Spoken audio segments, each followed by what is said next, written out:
Жолдош Кыргыз Республикасынын премьер-министри. Саламатсыздарбы, жокерлер?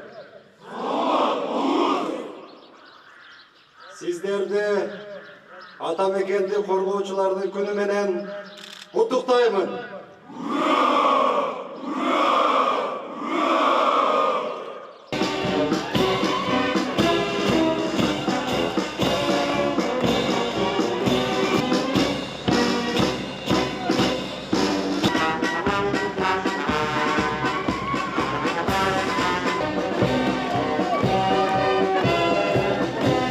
С 30-миллиметровая автоматическая пушка 2А42.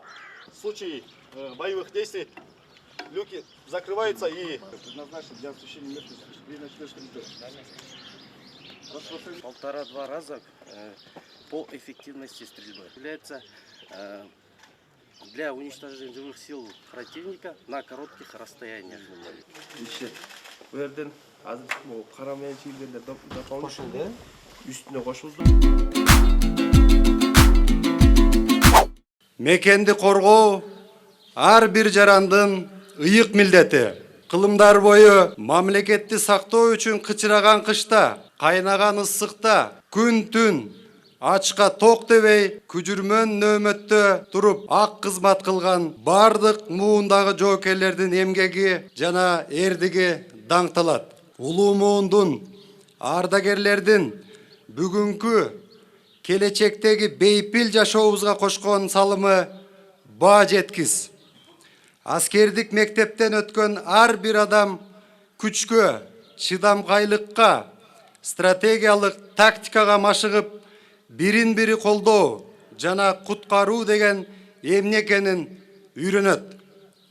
Бул сапат согушта гана эмес, күнүмдүк турмушта дагы керек.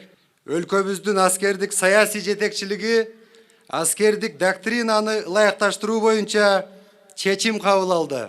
Куралдуу күчтөрдүн генералдык штабы менен коргоо комитети бириктирилип, өзүнчө коргоо министрлиги түзүлдү. Урматтуу жоокерлер, урматтуу офицерлер, прапорщиктер жана сержанттар. Менин сиздерге дагы бир жакшы кабарым бар.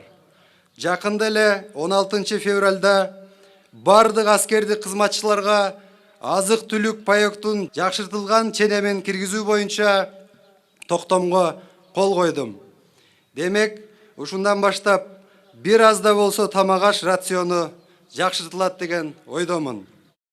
Башкысы, куралдуу күчтөрдүн башкы кол башчысы кайсы гана убак болбосун, армия мамлекеттик саясаттын маанилүү инструмент экендигин баса белгилейт.